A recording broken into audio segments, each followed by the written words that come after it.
जय हिंद दोस्तों, स्वागत है आपका हमारे YouTube चैनल लर्न विद आकाश में। Uttar Pradesh home guard practice set number 22 है दोस्तों, ये एग्जामपुर का। इसके पहले हमने करा दिया 21 प्रैक्टिस सेट। यदि आपने नहीं देखा चैनल पे आप जाके देख लीजिए, ठीक है ना। देर ना करते हुए दोस्तों पहले क्वेश्चन की तरफ चलते हैं।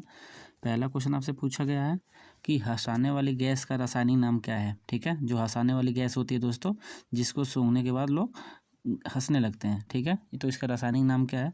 तो इसका रासायनिक नाम है दोस्तों nitrous oxide. Option number C आपका सही आंसर हो जाएगा। चलिए अगला क्वेश्चन है, लोहे पर जंग लगना किस प्रकार की अभिक्रिया का उदाहरण है। ठीक है, लोहे पर जंग लगना, इसका सही आंसर बताएं दोस्तों। इसका सही आंसर होता है ऑक्सीकरण। क्या होता है? ऑक्सीकरण की वजह से अभिक्रिया होती है, ठीक है, ऑप्शन नंबर ए। अगला क्वेश्चन है, सूर्य की ऊर्जा का मुख्य स्रोत क्या है। ठीक है, तो इसका सही आंसर होगा नाव की संलयन। ऑप्शन नंबर बी आपका सही आंसर हो जाएगा। चलिए अगले क्वेश्चन की बात करते हैं, रॉकेट का प्रक्षेपण न्यूटन के किस नियम पर आधारित है। ठीक है, तो इसका सही आंसर बताएं। तो ये दोस्तों आपका तृतीय नियम, ठीक है, ऑप्शन नंबर सी आपका सही आंसर होगा। चलिए अगला क्वेश्चन है, निम्नलिखित में से कौन केवल पादप कोशिकाओं में मौजूद है। ठीक है ना, तो कोशिका भित्ति कौन होगा? कोशिका भित्ति, जो कि ऑप्शन नंबर सी आपका सही आंसर हो जाएगा। रामप्पा मंदिर, जिसे हाल में यूनेस्को धरोहर घोषित किया गया है, कहाँ पर है। ठीक है, तो ये दोस्तों तेलंगाना में है। कहाँ पे? तेलंगाना में। अगला क्वेश्चन है, मानव शरीर की सबसे छोटी हड्डी स्टेपीज कहाँ पाई जाती है। तो इसका सही आंसर बताइए। तो इसका सही आंसर होगा दोस्तों कान में, ऑप्शन नंबर सी। और आप कमेंट करके बताएंगे सबसे बड़ी हड्डी कहाँ पाई जाती है और कौन सी होती है। ठीक है, चलिए अगला क्वेश्चन है, पौधों में जल का परिवहन किसके द्वारा होता है। तो ये होता है दोस्तों जाइलम के द्वारा, ऑप्शन नंबर बी। एलपीजी में मुख्य रूप से कौन सी गैस होती है। ठीक है, तो इसमें होता है प्रोपेन और ब्यूटेन, जो कि ऑप्शन नंबर बी आपका सही आंसर हो जाएगा। चलिए अगले क्वेश्चन की बात करेंगे, नींबू में कौन सा अम्ल पाया जाता है। ठीक है, इसमें पाया जाता है दोस्तों साइट्रिक अम्ल, ऑप्शन नंबर सी आपका सही आंसर होगा। चलिए अगला क्वेश्चन है, गायत्री मंत्र का उल्लेख ऋग्वेद के किस मंडल में मिलता है। तो ये मिलता है दोस्तों तृतीय मंडल में। किसमें? तृतीय मंडल में, जो कि ऑप्शन नंबर बी आपका सही आंसर होगा। सांची के स्तूप का निर्माण किसने करवाया था। ठीक है, तो अशोक ने करवाया था, ऑप्शन नंबर सी। पद्मनाभ स्वामी मंदिर तिरुवनंतपुरम किस देवता को समर्पित है। ठीक है, तो ये दोस्तों भगवान विष्णु जी को, जो कि ऑप्शन नंबर बी आपका सही आंसर होगा। ठीक है, चलिए किस युद्ध को भारत में ब्रिटिश शासन की नींव रखने वाला पहला बड़ा संघर्ष माना जाता है दोस्तों। ठीक है, तो इसका सही आंसर बताएंगे। तो इसका जो सही आंसर होगा वो होगा प्लासी का युद्ध, जो कि ऑप्शन नंबर बी। अगला क्वेश्चन, 1857 का विद्रोह उत्तर प्रदेश के किस शहर से शुरुआत हुआ था। कहाँ से शुरू हुआ था दोस्तों? ये हुआ था मेरठ से, जो कि ऑप्शन नंबर बी। निष्क्रिय विरोध के सिद्धांत का प्रतिपादन किसने किया। निष्क्रिय विरोध का, ठीक है, तो ये किया था दोस्तों अरविंद घोष ने, जो कि ऑप्शन नंबर डी आपका सही आंसर होगा। चलिए अगला क्वेश्चन है, किसकी अध्यक्षता में पूर्ण स्वराज का प्रस्ताव पारित किया गया था। ठीक है, तो ये किया गया था Jawaharlal Nehru. Jawaharlal Nehru, option number B. भारतीय संविधान का पिता किसे कहा जाता है। ठीक है, संविधान का पिता, तो ये है दोस्तों डॉक्टर भीमराव अम्बेडकर जी। ठीक, क्वेश्चन नंबर 19 है, लोकसभा के सदस्य का कार्यकाल कितने वर्ष का होता है। ठीक है, तो इसका सही आंसर बताएंगे। ये होता है दोस्तों 5 वर्ष का, ऑप्शन नंबर डी आपका सही आंसर हो जाएगा। अगला क्वेश्चन है, भारतीय संविधान में कितने मौलिक अधिकार वर्णित हैं। तो वर्णित की बात है तो दोस्तों 6 हैं, 7 थे, 1 हट गया। ठीक है ना, ऑप्शन नंबर बी आपका सही आंसर हो जाएगा। उत्तर प्रदेश के प्रथम मुख्यमंत्री कौन थे। तो दोस्तों थे गोविंद बल्लभ पंत जी थे, ऑप्शन नंबर ए आपका सही आंसर हो जाएगा। भारतीय संविधान का अनुच्छेद 20 से संबंधित है। किससे संबंधित? 20 किससे संबंधित है दोस्तों? तो ये है दोस्तों दोष सिद्ध के संदर्भ में संरक्षण। ठीक है ना, चलिए अगला क्वेश्चन है दोस्तों 23 नंबर, केंद्रीय बजट 2026-27 में किस मंत्रालय को सबसे अधिक आवंटन प्राप्त हुआ। तो आवंटन प्राप्त हुआ था दोस्तों रक्षा मंत्रालय, ऑप्शन नंबर सी। गरीबी हटाओ की अवधारणा किस पंचवर्षीय योजना में शुरू की गई थी। तो ये की गई थी पाँचवीं योजना में, पंचवर्षीय योजना, ऑप्शन नंबर सी। भारतीय अर्थव्यवस्था में विदेशी मुद्रा भंडार का प्रबंधन किसके द्वारा किया जाता है। तो ये किया जाता है दोस्तों भारतीय रिजर्व बैंक यानी आरबीआई के द्वारा, ऑप्शन नंबर सी। अर्थशास्त्र का जनक किसे माना जाता है दोस्तों? अर्थशास्त्र का, इसका सही आंसर बताएं। तो ये माना जाता है एडम स्मिथ को। ऑप्शन नंबर ए आपका सही आंसर होगा। भारत सरकार द्वारा नीली अर्थव्यवस्था के तहत किस गतिविधि को विशेष प्राथमिकता दी गई? ठीक है, तो ये दोस्तों तटीय जल कृषि और जलवायु अनुकूलन गतिविधियां। Option number B. पूर्वोत्तर भारत के किस राज्य में लोसार उत्सव मुख्य रूप से तिब्बती बौद्ध नववर्ष के रूप में मनाया जाता है? तो ये दोस्तों Arunachal Pradesh. Option number D. दक्षिण भारत की शास्त्रीय नृत्य मोहिनीअट्टम किस राज्य की पारंपरिक विरासत है? ये दोस्तों केरल की। ऑप्शन नंबर सी आपका सही आंसर होगा। ठीक है ना। चलिए अगला क्वेश्चन है, मेघालय की खासी और जयंतिया जनजातियों द्वारा मनाया जाने वाला सादसुक माइनिसिस ठीक है क्या है? ये पूछा क्या है, तो दोस्तों ये धन्यवाद देने वाला फसल उत्सव है। Option number B. Zero budget natural farming का मुख्य घटक क्या है दोस्तों?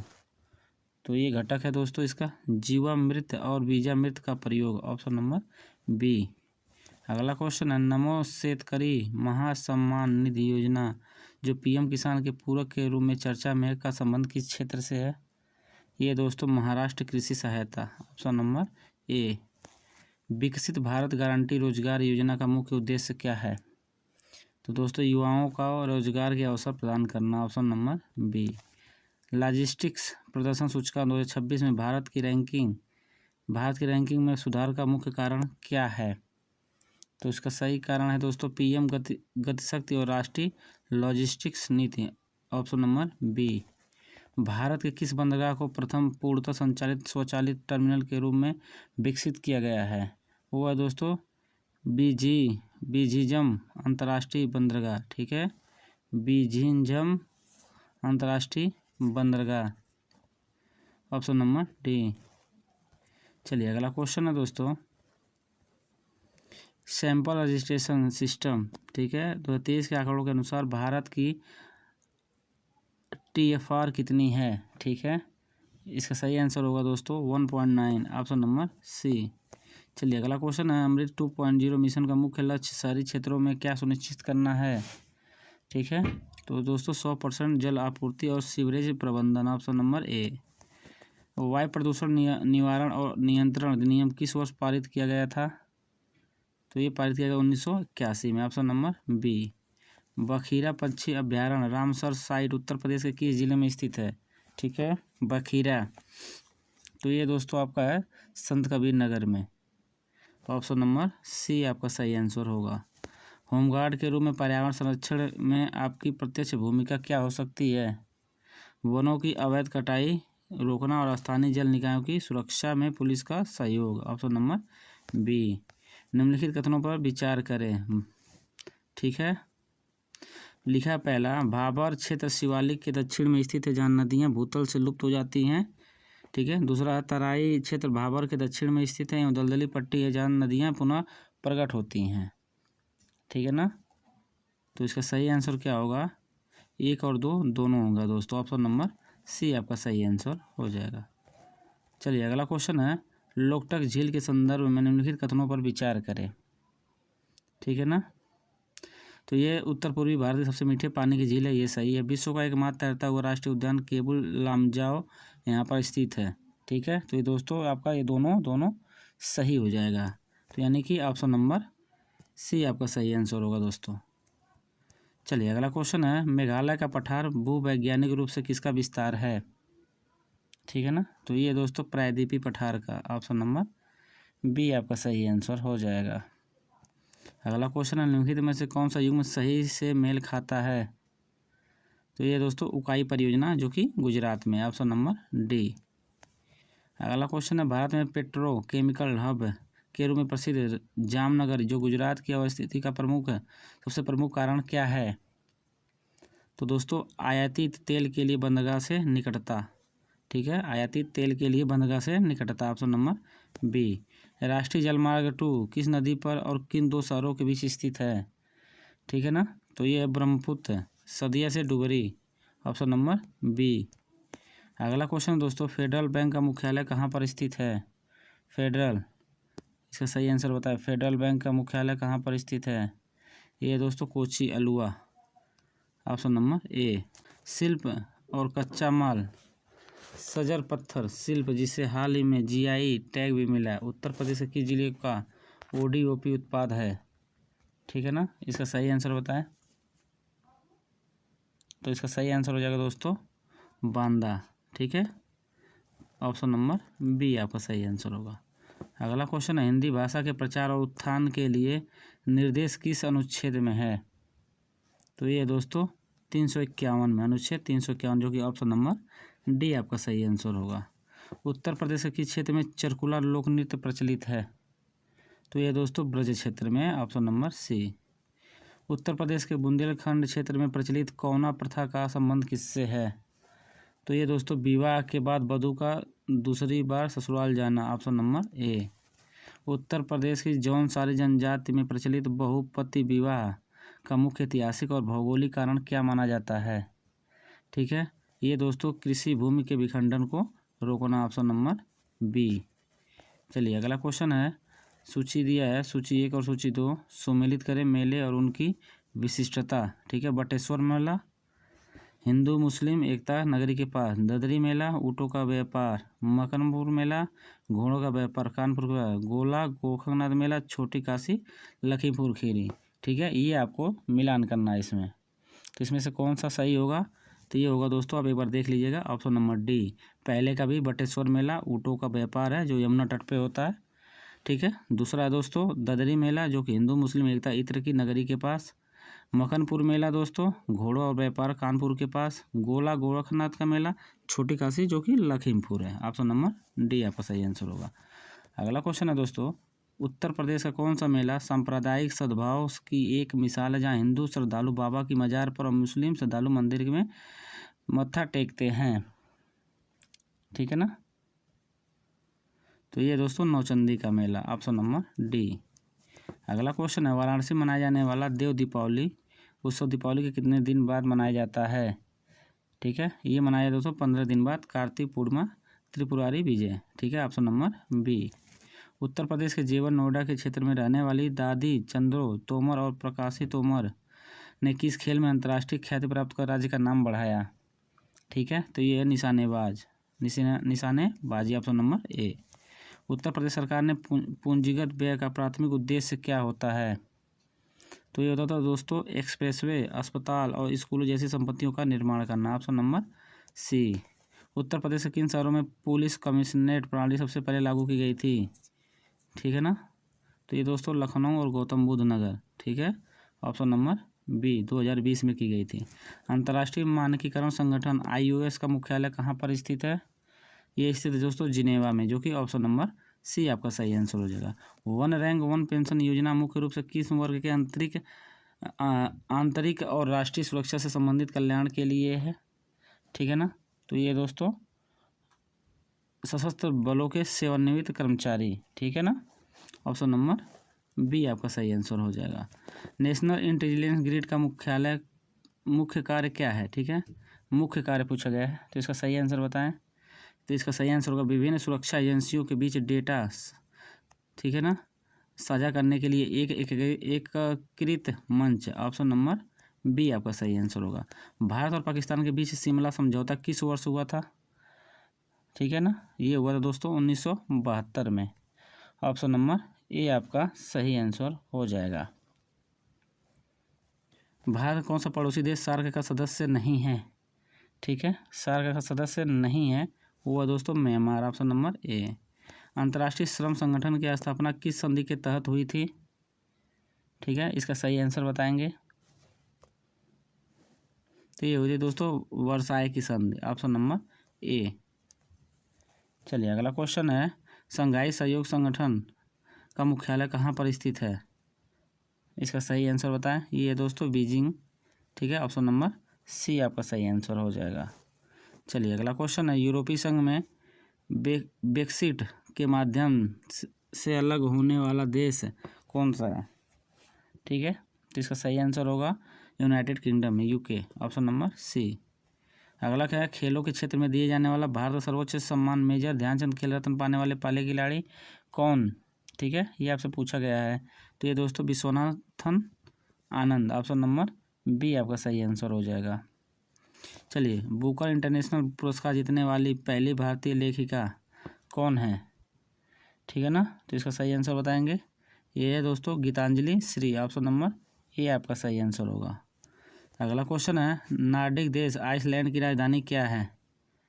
तो ये दोस्तों रेकजाविक, ठीक है, Reykjavik, option number C. Lira किस देश की आधिकारिक मुद्रा है दोस्तों? लीरा, तो लीरा है दोस्तों तुर्की की, ऑप्शन नंबर ए। अगला क्वेश्चन है, राष्ट्रीय सांख्यिकी दिवस किसकी जयंती के उपलक्ष्य में मनाया जाता है? तो ये दोस्तों पीसी महालनोबिस, ठीक है, ऑप्शन नंबर बी आपका सही आंसर होगा। भारत का परमाणु कार्यक्रम किसके नेतृत्व में शुरू हुआ था, जिन्हें इसका जनक कहा जाता है? ये दोस्तों Homi Jahangir Bhabha, option number A आपका सही आंसर हो जाएगा। ठीक है ना। चलिए अगला क्वेश्चन है, लिथियम आयन बैटरी के विकास के लिए रसायन शास्त्र का नोबेल पुरस्कार दिया गया था। ठीक है, इसका सही आंसर बताएंगे दोस्तों। ये चारों लोगों को दिया गया है, मतलब तीनों लोगों को दिया गया है, यानी उपरोक्त सभी हो जाएगा। चलिए अगला क्वेश्चन है, उत्तर प्रदेश के मुख्यमंत्री खेत सुरक्षा योजना के तहत आवारा पशुओं की फसल बचाने के लिए सोलर फेंसिंग लगाने के छोटे किसानों को कितनी सब्सिडी दी जाती है? ये दी जाती है दोस्तों लागत का 60% या अधिकतम 1.43 लाख प्रति हेक्टेयर। ठीक है, ऑप्शन नंबर सी। चलिए अगला क्वेश्चन है, अगस्त 2024 में घोषित उत्तर प्रदेश डिजिटल मीडिया नीति के तहत सरकारी योजनाओं का प्रचार करने वाले सोशल मीडिया इन्फ्लुएंसर को अधिकतम कितना मासिक भुगतान किया जा सकता है? ठीक है, तो इसका सही आंसर बताएंगे। तो इसका सही आंसर हो जाएगा दोस्तों 8 लाख रुपये, ऑप्शन नंबर सी। अगला है, मुख्यमंत्री विवेकाधीन कोष का उपयोग मुख्य रूप से किस उद्देश्य के लिए किया जाता है? तो ये दोस्तों गरीब व्यक्तियों के गंभीर रोगों के इलाज हेतु वित्तीय सहायता, option number B. Uttar Pradesh के बुंदेलखंड पठार की औसत ऊंचाई कितनी है और इसकी मुख्य मिट्टी कौन सी है? तो ये है दोस्तों 300 मीटर लाल मिट्टी। ठीक है ना, ऑप्शन नंबर ए। बांगर क्षेत्र के बारे में कौन सा कथन सही है? बांगर, तो दोस्तों ये यहाँ ऊंची मैदानी भाग है जहाँ बाढ़ का पानी नहीं पहुँच पाता। ठीक है, ऑप्शन नंबर बी। अगला क्वेश्चन है दोस्तों, उत्तर प्रदेश सरकार द्वारा मिशन शक्ति के चौथे चरण में शक्ति दीदी अभियान का मुख्य उद्देश्य क्या है? ठीक है, तो इसका सही आंसर बताएंगे। इसका सही आंसर है दोस्तों गाँव में जाकर महिलाओं को उनके कानूनी अधिकारों और सुरक्षा योजनाओं के प्रति जागरूक करना। अगला क्वेश्चन है, 2025-26 के दौरान उत्तर प्रदेश के हिमालयी तलहटी या तराई क्षेत्र में बादल फटने जैसी घटनाओं वृद्धि का मुख्य भौगोलिक कारण क्या है? दोस्तों मानसूनी हवाओं का शिवालिक पहाड़ियों से टकराव, अचानक ऊपर उठना, option number B. Uttar Pradesh के ललितपुर जिले में पाई जाने वाली वो कौन सी जनजाति है जिसे स्वयं को सबरी का वंशज मानती है और वनोपज पर निर्भर है? ठीक है, तो वह दोस्तों सहरिया। कौन है? सहरिया, ऑप्शन नंबर ए। अगला क्वेश्चन है, उत्तर प्रदेश के किस औद्योगिक गलियारे को डिफेंस मैन्युफैक्चरिंग का हब बनाने के लिए ब्रह्मोस मिसाइल इकाई की स्थापना की गई है? तो वह दोस्तों लखनऊ नोड। ठीक है, option number B. Uttar Pradesh के कितने जिले नेपाल के साथ अंतर्राष्ट्रीय सीमा साझा करते हैं? ठीक है ना, मोस्ट इम्पॉर्टेंट क्वेश्चन है दोस्तों, ये है दोस्तों 7, ऑप्शन नंबर बी। चलिए, पाला शिखर सम्मेलन कहाँ आयोजित किया गया था? ठीक है, इसका सही आंसर बताएंगे। ये किया गया था दोस्तों ढाका यानी बांग्लादेश में, ऑप्शन नंबर बी। अगला क्वेश्चन है दोस्तों, 1999 में स्थापित कौन सा शिखर सम्मेलन दुनिया की 20 प्रमुख अर्थव्यवस्थाओं के लिए नेताओं का शिखर सम्मेलन माना जाता है? ये दोस्तों G20 शिखर सम्मेलन। ठीक है, ऑप्शन नंबर सी। 2025 में प्रकाशित चर्चित पुस्तक ऑपरेशन सिंदूर के लेखक कौन है जिसमें सीमा पार की सैन्य कार्रवाइयों का वर्णन है? तो दोस्तों लेफ्टिनेंट जनरल KJS ढिल्लो। ठीक है, ऑप्शन नंबर बी। चलिए अगला क्वेश्चन, अक्टूबर 2025 में विमोचित पुस्तक विंग्स ऑफ वैलर के लेखक कौन है? तो ये दोस्तों Swapnil Pandey, option number A. Social media पर डिजिटल फुटप्रिंट का क्या अर्थ है? ठीक है ना, तो इंटरनेट का उपयोग करते समय किसी व्यक्ति द्वारा छोड़े गए डेटा के निशान, ऑप्शन नंबर बी। यूरोप की राइन नदी के किनारे स्थित कौन सा शहर विश्व के सबसे व्यस्त अंतर्देशीय बंदरगाहों में से एक है? वो है दोस्तों रोटरडैम, ठीक है, रोटरडैम, ऑप्शन नंबर बी। सारगेसो सागर की क्या विशेषता है जो इस दुनिया के अन्य सागरों से अलग बनाती है? इसकी कोई तट रेखा नहीं है, ऑप्शन नंबर बी। अगला है होर्मुज जलसंधि सामरिक रूप से किन दो महत्वपूर्ण जल निकायों को जोड़ती है? तो ये दोस्तों फारस की खाड़ी और ओमान की खाड़ी, ऑप्शन नंबर बी आपका सही आंसर हो जाएगा। निम्नलिखित में से किसे भूमध्य सागर का प्रकाश स्तंभ कहा जाता है? ठीक है ना, ये तो इसका सही आंसर हो जाएगा Stromboli, option number C. Venezuela और कोलंबिया में ओरिनोको नदी, ठीक है, ओरिनोको नदी के बेसिन में पाए जाने वाले उष्णकटिबंधीय घास के मैदानों को क्या कहा जाता है? ठीक है, तो ये कहा जाता है लानोस, ऑप्शन नंबर बी। जनवरी 2026 में इसरो द्वारा रिपोर्ट के अनुसार कौन सा मिशन विफल रहा? कौन सा विफल रहा था, ये आपसे पूछा गया है दोस्तों।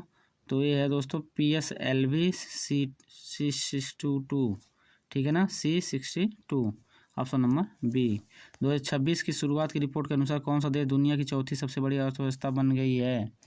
ठीक है, तो इसका सही आंसर होगा भारत, ठीक है, ऑप्शन नंबर सी।